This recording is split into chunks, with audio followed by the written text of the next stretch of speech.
Hello, welcome to a special episode. I came here to support the student encampments in solidarity with Gaza here in the Royal Institute of Technology. You can check their Instagram account and ways that you can support them and things like that. This is not the only student encampment here in Sweden. There's also student encampments in Lund, in Örebro, and also Stockholm University. And let's hope like more and more student encampments start. And I talked with the media representative of the encampment and asked her some questions about this protest and things like that. So go check it out and also check out their demands, which actually are really, really reasonable. A very, very important thing is that even though your university doesn't have an encampment, you can come and join them in representation of your own university. For example, here, even though this is the student encampment of the Royal Institute of Technology, there's also students representing the Stockholm University of the Arts. And also that's happening in other student encampments in the country. So you just can talk to the people who organize the encampments and represent your university if for some reason your university doesn't have a student encampment. Hello, so I'm here in the Royal Institute of Technology visiting the students' encampment in solidarity with Gaza, and here I'm talking with the press representative of the encampment. Thank you so much for wanting to talk to me. This is going to be very, very short. So I have read some of your demands, and a lot of people actually don't know how involved Swedish institutions are with the genocide and the apartheid and the ethnic cleansing that is happening in Gaza and is being happening. So how has it been, like you guys haven't started that long ago, so how has it been, the support? The support has been really good. The support has been really good, both from community members, but also other students and faculty. That as we have more food than we could ever need, so people are really coming and saying that they're so happy that we're doing this. This has been a work that we have been doing since November at KTH, this university. We have been trying to have a dialogue with our school about these collaborations with specifically two Israeli universities, Hebrew University of Jerusalem and Technion University. And these two universities are directly implicated in the current Israeli genocide on Palestinians. So this is both development of technique that is used in the military, bulldozers, for example, but also educating members of the military, and one of the universities also has a whole military campus on their campus.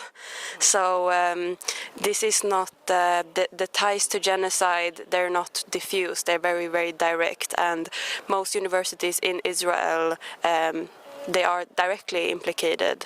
Yeah, we know that. How has it been, like, the students' support or reaction or attitude towards this encampment? How has it been? I would say an overwhelming majority. This is an open space, so we really like it when people come and talk to us and ask us questions. And I would say a surprising, overwhelming majority of reactions has been really, really positive. There have been, some people wanting to debate, but it's been super calm. And I would say from students in general, very positive reaction. Good to hear that. I know, like, I read your demands, so can you please tell me briefly about your demands? Yes, so our first demand is ending all collaborations with Israeli universities and also pledging not to start any new ones.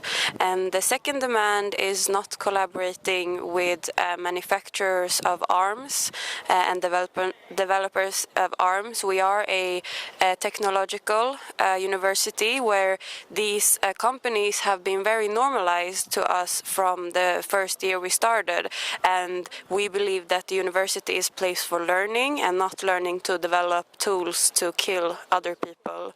And then the third demand is a demand about the openness on campus and protecting our freedom of speech, and we demand that we do not get any disciplinary actions from the university. About that disciplinary actions, I know I read about what the president of the university said. It was a very neutral response. How do you feel about his answer? He said pretty much that, that it's not a political institution, I don't have any political position and things like that. What do you think about the response of the university head and things like that? Well, since our communication started in November, just the same points have been repeated to us. They do not actually seem to want to listen to what we're saying. This thing about the university not taking a political stand, it obviously is not true. We saw it with Ukraine, we have seen it with Iran.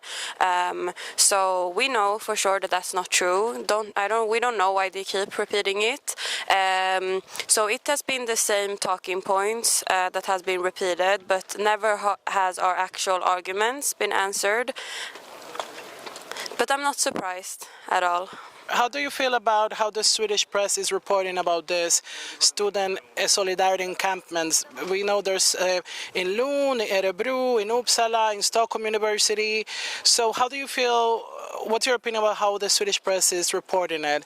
Or if you want to comment on a specific media outlet or in general? It has definitely been a frustrating experience with the press because since November we have been trying to make them write about these collaborations, and then as soon as the encampments in the US started, they got very interested in reporting about that, and then first time in talking to us. We have been talking to the press a lot, and it has been okay, but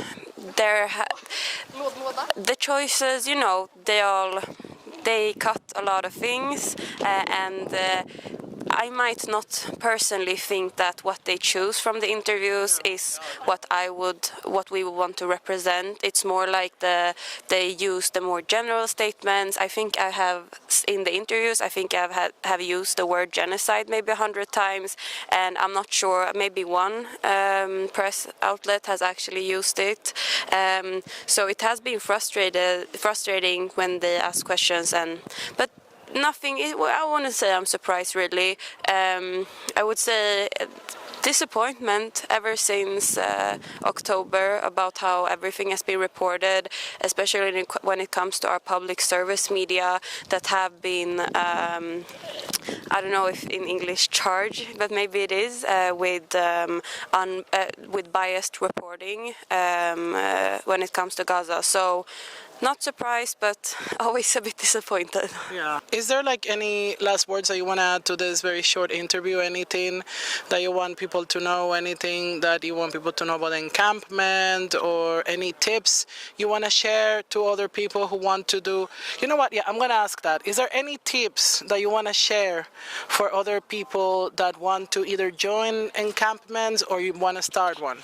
I think my first tips would be more general. I think that what we are hoping with these encampments is that the movement doesn't end here with the students. I would encourage everyone to organize locally at their workplace, and I think that is where we can all make the most difference.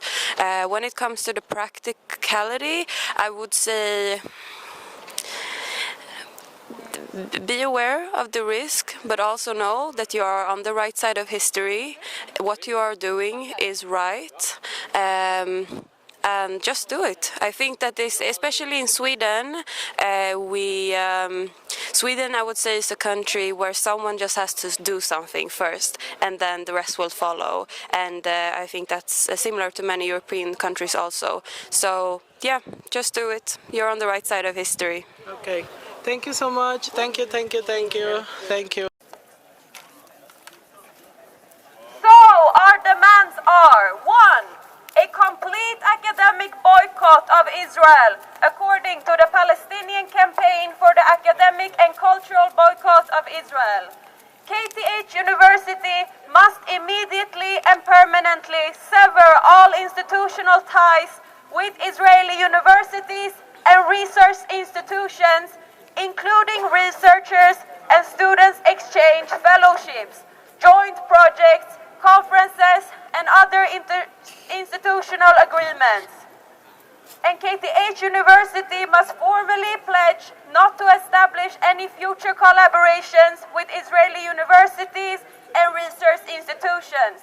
This includes forming EU-wide consortiums and other joint projects, including Israeli universities and research institutions, as long as the Israeli genocide, occupation, settler colonialism, and apartheid systems are ongoing. And two, a complete boycott of arms companies. KTH University must permanently end all collaborations with arms companies, arms manufacturers, and any entities that contribute or benefit from the military-industrial complex. This includes seminars, conferences, participation in career fairs, and any other formal institutional affiliations. And three, a commitment to protect free speech and freedom of assembly on campus. KTH University must commit to protecting freedom of speech and the right to assembly on campus by vowing not to pursue any disciplinary or retaliatory measures against any students, staff, or faculty members due to their advocacy for Palestine. KTH University must uphold its professed values of diversity, equity, and inclusion by enacting concrete policies that ensure the safety of marginalized students. Thank you for listening.